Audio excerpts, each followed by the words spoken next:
Oke, kita masih lanjut ke materi matematika wajib ya. Matematika wajib kelas 10. Materinya persamaan linier satu variabel ya. Oke. Untuk penyelesaian soalnya sebenarnya kita nanti ini mau latihan soal. Kita mau latihan soal bersama linier satu variabel itu kayak gimana sih penyelesaiannya? Penyelesaiannya tuh maksudnya ya seperti ini nih contoh ya. Misalnya ada persamaan X ditambah 3 sama dengan 2. Oke. Biar dia selesai kan kita harus tahu dong X-nya ini berapa sebenarnya. Sebenarnya kalau secara logika aja ya kita pikir nih. Kalau X tambah 3 itu sama dengan 2, artinya di sini tuh ini harus 2, di sebelah kiri, sebelah kanan juga harus 2 kan? Biar sama kan? Kan katanya sama. Berarti yang ini biar dia 2 gimana? X-nya harus berapa? X-nya harus minus 1, ya kan? Minus 1 ditambah 3 jadinya 2. Kayak gitu. Contoh lagi nih. X ditambah 5 sama dengan 11. Contoh. Oke, berarti kan kalau di sini kanannya 11, berarti sebelah kirinya juga harus 11, ya kan? Ini harus 11, ya ini 11. Biar sama katanya kan? Katanya harus sama. Jadi gimana nih? X-nya harus berapa nih? Biar dia jadi 11. Berarti X-nya harus 6. Gitu. Jadi kurang lebih kayak gitu sih. Tapi ini nggak semuanya bisa kita andai-andai kayak gitu karena nanti kalau ada soal yang lebih rumit, agak lebih sulit, kita udah pakai dengan cara. Nah, ini caranya kan kalau mungkin udah pernah belajar ya kalau X tambah 3 sama dengan 2, itu penyelesaiannya untuk cari X nilai X yaitu X-nya harus sendirian gitu. Yaitu yang plus 3 ini kita pindah ruas.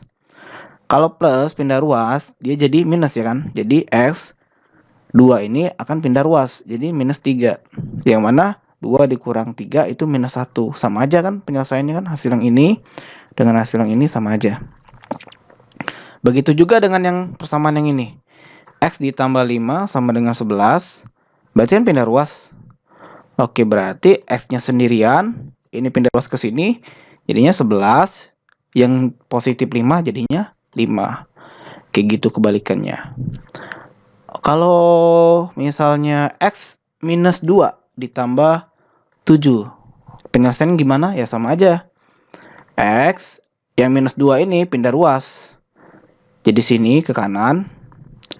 Jadinya 7 plus 2. Jadi X-nya sama dengan 9.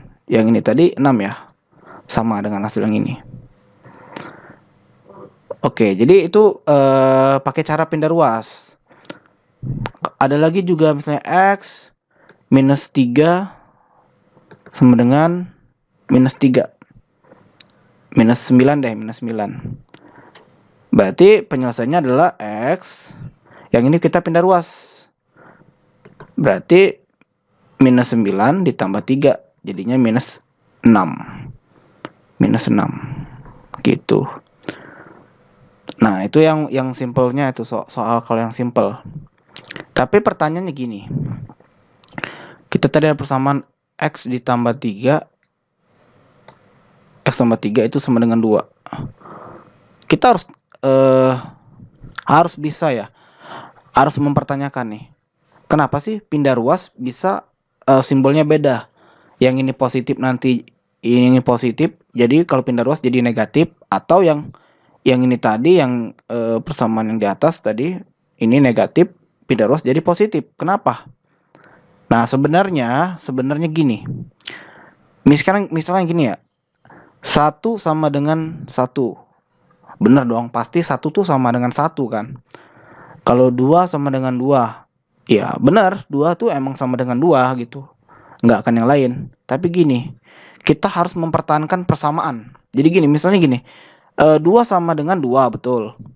Kalau misalnya kedua ruas ini aku tambahin 3 misalnya. Berarti yang sebelah kiri ini aku tambahin 3, berarti 2 tambah 3. Berarti yang sebelah kanan juga harus ditambahin 3 kan? Biar sama-sama 5 nanti jadinya kan. Berarti tetap sama dong antara yang kiri dan kanan gitu. Misalnya juga 3 sama dengan 3 gitu. Kalau cuman aku tambahin di kiri, misalnya aku tambahin 4 yang di ruas kiri, berarti 3 tambah 4 sama dengan 3, 7 sama dengan 3. Enggak, karena 7 enggak sama dengan 3. Berarti enggak boleh.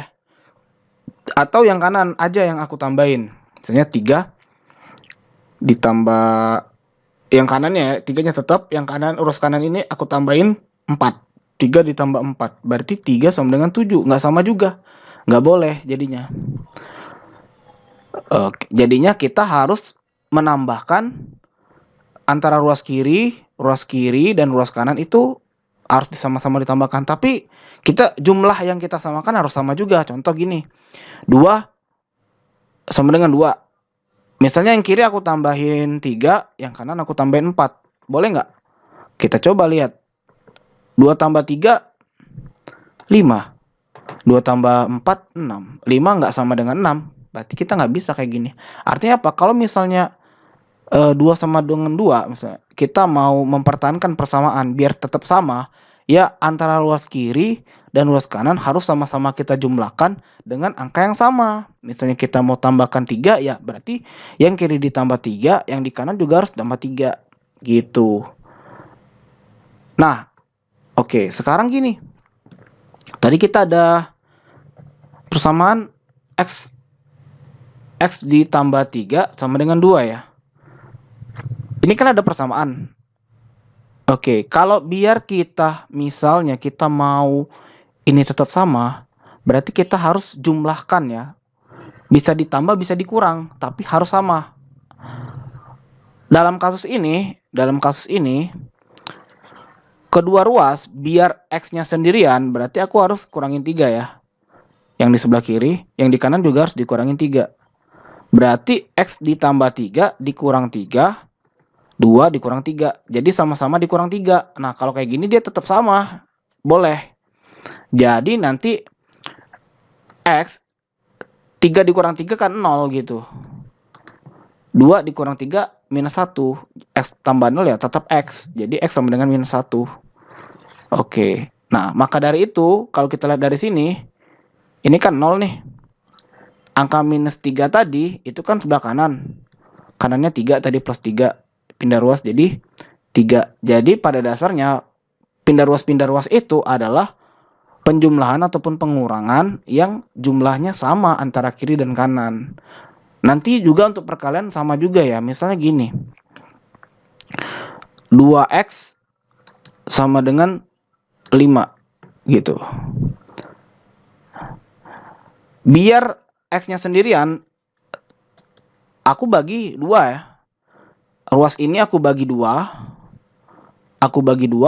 Ruas yang di kanan juga aku bagi 2. Jadi 2X itu dibagi 2, yang 5 juga bagi 2. 2 bagi 2 ya X, jadinya X sama dengan 5/2. Tapi kan kalau kita taunya kan kalau 2X sama dengan 5, kita taunya kan gini.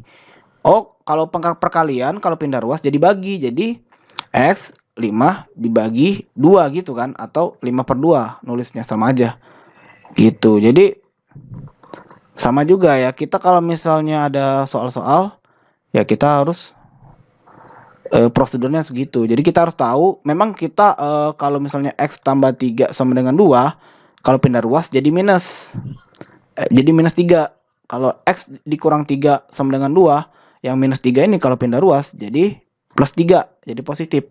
Kalau 2X sama dengan 5, dari perkalian kalau pindah ruas jadi dibagi 2.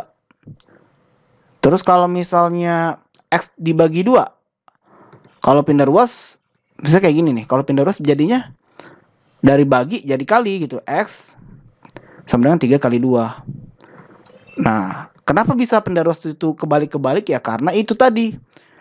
Contoh yang ini, X dibagi 2 sama dengan 3. Biar dia tetap sama, aku harus kalikan di sini dikali 2, di sebelah kiri, yang di sebelah kanan juga kali 2. Biar tetap sama. Berarti X per 2 dikali 2, 3 dikali 2. 2 bagi 2 kan habis jadi 1 kan. Jadi X sama dengan 6. Nah, kurang lebih kayak gitu sih persamaannya. Ada juga yang kali silang nih. Misalnya contoh kayak gini nih. 3x per 2 sama dengan 5 per 5 per 3 deh misalnya gini. Gimana nih biar kita selesaikan ya. Kalau cara kita kan gini, gampang ya. Bayangin harus kali silang nih. X-nya kan harus sendirian, berarti 2. Berarti kan 2 harus dipindahin ke sini, berarti 3x, 2-nya udah pindah ke sini jadi 5 dikali 2, ya kan? Kalau dari bagi jadi kali. Dibagi 3, terus nanti 3x-nya kalau 3 nanti biar dia sendiri 5 kali 2, 3-nya balik ke bawah. 3-nya jadi bagi kan? Jadi 3 kali 3. Maka 10 per 9. Kayak gitu. Kalau misalnya ada AB per CD gitu ya. Ada juga nih. Kalau kita ini kan kali silangin nanti. Jadi AD ya, AD terus C kali B. Jadi AD C kali B. Kenapa ya? Ya misalnya gini contoh, biar A-nya sendirian berarti yang luas ini aku dikali B, ya kan? Yang ini aku kali B. Jadinya A sama dengan C dikali B per D. Terus aku kaliin lagi nih ke D. AD ini juga aku kaliin D. Jadi A dikali D sama dengan C kali B. Karena D per D habis ya kan. Makanya jadi AD kali CD. Ini kali silang. Jadi kurang lebih penyelesaian persamaan linear itu kayak gitu sih. Ini untuk yang satu variabel ya. Oke, mungkin sekian. Terima kasih. Mungkin next materi kalau kita nggak bahas soal, kita akan belajar nilai mutlak. Terima kasih.